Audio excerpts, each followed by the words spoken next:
மட்டக்களப்பு வண்ணத்து பூச்சி சமாதான பூங்கா நடாத்திய மாயச்சித்திர கண்காட்சி இன்று ஞாயிற்றுக்கிழமை 3/5/2026 மட்டக்களப்பு வண்ணத்தி பூச்சி பூங்கா தலைமையகத்தில் இடம்பெற்றது.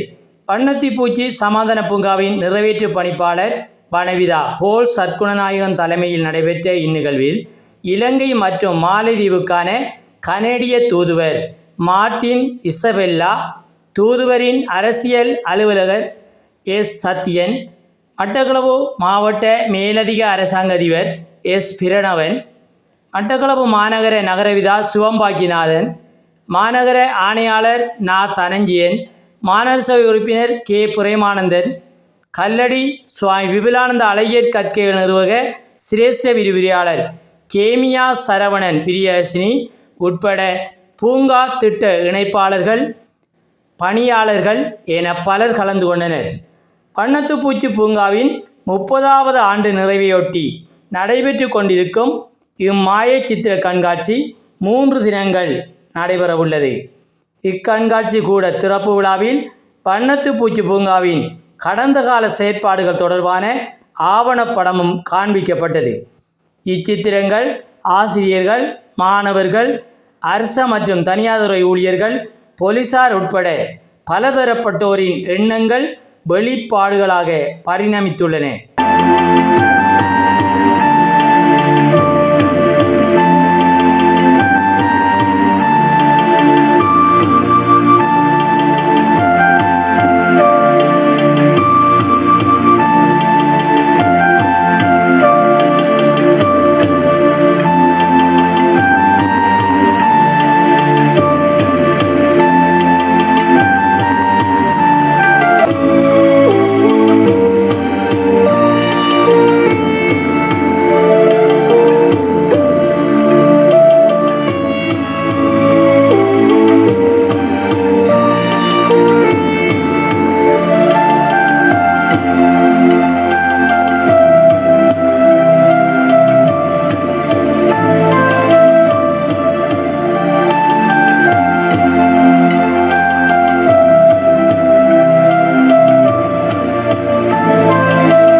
இன்று இங்கே இடம்பெற இருக்கின்ற இந்த மாய சித்திர கண்காட்சி இன்னும் 3 நாட்கள் இங்கே நடைபெற இருக்கின்றது.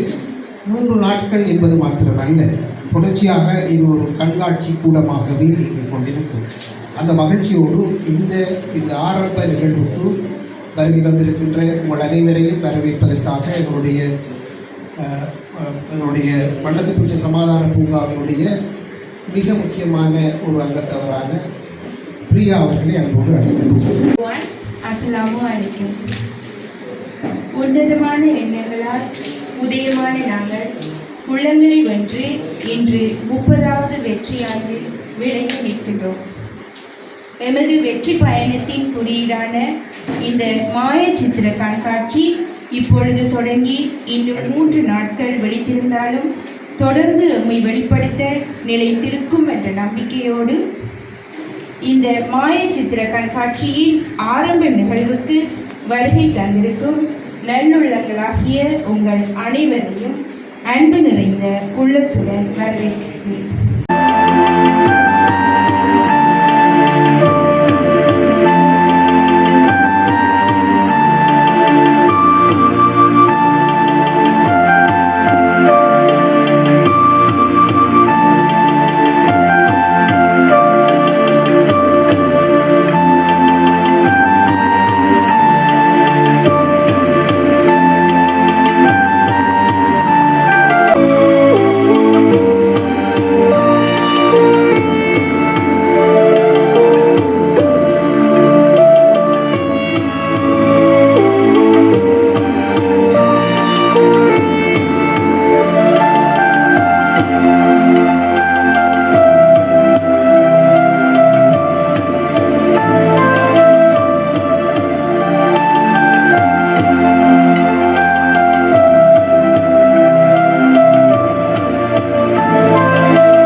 here. Today we warmly welcome you to experience and to enjoy the psychological artwork. இங்கே இருக்கின்றது மாய சித்திரம். மாயம் என்றால் உங்களுக்கு திடீரென்று வந்து நாங்கள் சொல்லுவோம் மாயம் மாதிரி வந்தது, மாயம் மாதிரி வந்தது. இந்த சித்திரங்கள் அனைத்தும் மாயமாக வரும். உங்களுக்கு தெரியும், கலைஞர் ஆர்டிஸ்ட்னு சொல்லுவோம் நாங்கள், கலைஞர்கள் விசேடமானவர்கள். இந்த விசேடமான கலைஞர்னு நான் படத்தை புத்தகமாக சொல்றேன். நாங்கள் ஸ்பெஷலாக படங்களை கறி கொண்டு ஆர்டிஸ்ட் அல்லது பாடல் பாடி கொண்டு ஆர்டிஸ்ட். நாங்கள் படம் கறி கொண்டு ஆர்டிஸ்ட் எடுத்துக்கொள்வோம். அவங்க தங்களுடைய கற்பனா சக்தி மூலமாக சித்திரங்களை வடிப்பார்கள். அவர்களுக்கு தோன்ற எண்ணக்கருவை சித்திரங்களாக பிரதிபலிக்க செய்வார்கள், காட்சிப்படுத்துவார்கள். இது விசேட கலை. ஆனால் இங்கே இருக்கக்கூடிய சித்திரங்கள் அனைத்தும் நீங்கள் பார்க்கும்போது உங்களுக்கு தெரியும், எல்லாருமே கலைஞர்கள். கலைஞர் ஒரு விசேடமானவன் அல்ல என்ற ஒரு தாற்பயத்தை வண்ணத்து பூச்சிப்புங்கா கொண்டிருக்கு. இங்கே உள்ள படங்கள் மார்க்கெட்ல பிசினஸ் செய்யற பெண்கள் கீறி இருக்கிறாங்க, செருப்பு தைக்கிற தொழிலாளிகள் கீறி இருக்கிறாங்க. படங்கள் இருக்கு எல்லாருமே. ஆலயங்கள்ல கையெழுதி யாசகம் செய்கிறவங்க கீறி இருக்கிறாங்க, காவல்துறையினர் கீறி இருக்கிறாங்க, அரசு உத்தியோகஸ்தர்கள் கீறி இருக்கிறாங்க, தனியார் நிறுவனங்கள் கீறி இருக்கிறாங்க, குழந்தைகள் கீறி இருக்கிறாங்க, சின்ன பிள்ளைகள். எல்லாருமே ஆர்டிஸ்ட், விசேடமானவர்கள் ஆர்டிஸ்ட். எல்லாருக்குள்ளுமே அந்த ஆர்ட் இருக்கு. இந்த மாய சித்திரங்கள் கண்களை மூடிக்கொண்டு மானசீகமாக நான் என்னை நினைத்துக் கொண்டு கண்களை மூடிக்கொண்டு மூச்சு தான் என்னுடைய ஆசிரியர். இந்த மாய சித்திரத்தை மூச்சை நான் உள்ளுக்கு எடுத்து பெயிண்டை தொட்டு குழந்தை பிள்ளை பிடிக்கிற மாதிரி பிரச்சனை நாங்கள் பிடிக்கிறது. குழந்தை பிள்ளை பிடிக்கிற மாதிரி பிரச்சனை நாங்கள் பிடிச்சி எடுக்கிற மூச்சை நாங்கள் வெளியில விடும் வரைக்கும் நாங்கள் கோடுகளை போடுவோம். தியானம் செய்ய நமக்கு நேரம் இல்லை. ஆனால் மாயச்சித்திரம் செய்ய வரவங்க தியானம் செய்வாங்க, தங்களை அறியாமலே. மூச்சு பயிற்சி தான் தியானம். இது ஒரு யுத்தத்தால் பாதிக்கப்பட்ட சிறுவர்களை மையப்படுத்தி ஆரம்பிக்கப்பட்டிருந்தாலும் தற்போதைய காலத்திலும் இதன் தேவை உணரப்பட்டு கொண்டிருக்கின்றது. முக்கியமாக பொருளாதார இடர்பாடுகள், பொருளாதார நெருக்கடியோடு கூடிய கோவிட்டுக்கு பின்னரான சமூகத்தில் ஏற்பட்ட மாற்றங்களோடு சிறுவர்கள் ஒரு முக்கியமான பாதிக்கப்படும் ஒரு வெல்ரபிலிட்டி கம்யூனிட்டியாக இருந்து வேப்பண்ணப்படுறாங்க. ஆகவே நான் நினைக்கிறேன் எதிர்காலத்திலேயும் பர்டிகுலர் பீஸ் கார்டன், அந்த பட்டர்ஃப்ளை பீஸ் கார்டனோட செயற்பாடுகள் தேவையாக காணப்படுது. அதோட I would like to thank Canadian government and delegates what you are doing for particular people, for the psychosocial well-being of our children and people. I would like to express sincere gratitude for government of Canada and your officials, and I request you to continue. Butterfly பீஸ்க்காக அந்த நேரம் நான் ஒரு மாணவனாக visit பண்ணி அந்த கலைப்படைப்புகளை பார்த்த ஞாபகத்தை நான் இன்று மீட்டி பார்க்கின்றேன்.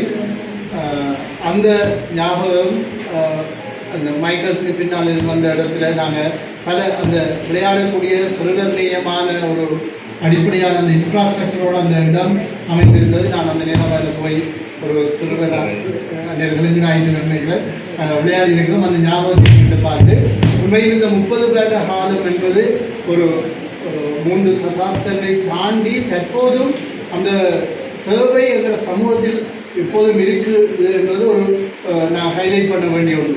இப்போ 30 வருட யுத்தம் முடிந்ததுக்கு பிறகு அந்த நேரம் ஒர்க் அவுட் பண்ணியிருக்குது, இது மிக சிறப்பாக.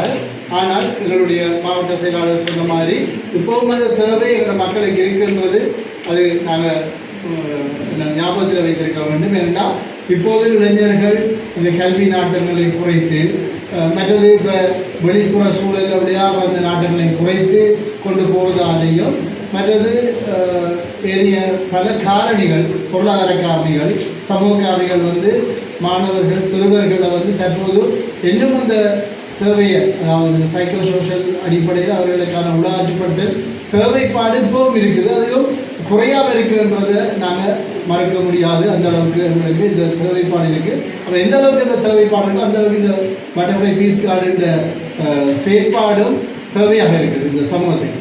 ஆகவே நான் இந்த இடத்துல வாழ்த்துக்களை தெரிவிக்கிறேன் இந்த நிர்வாகத்துக்கு. ஏனென்றால் அன்று போல் இன்றும் சிறப்பாக நீங்கள் சேவையாற்றுவதோடு தொடர்ச்சியாக அந்த தேவை எங்களுடைய மக்களுக்கு ஆற்ற வேண்டி இருக்கிறதை கூறி, ஒவ்வொரு பிள்ளைகளும் ஒவ்வொரு விதம், வேறு இடத்துல இருந்து வந்திருப்பாங்க, வேறு பேக்ரவுண்ட், வேறு சைக்காலஜிக்கல் நிறைய பிரச்சனைகள். ஆனாலும் அந்த பிள்ளைகள் எல்லாரும் ஒரே இடத்துல இருந்து ஒரு விதமான தங்களோட ஆர்டிஸ்டிக்கை வெளிப்படுத்துறதுல வித்தியாசமான படைப்புகள், வித்தியாசமான ஆக்கங்கள் எங்களுக்கு வெளியில் வருது. இது ஒரு என்ன சொல்கிறது, இப்போ இன்ஸ்டியூட் சார்பாக நான் சொல்கிறேன்.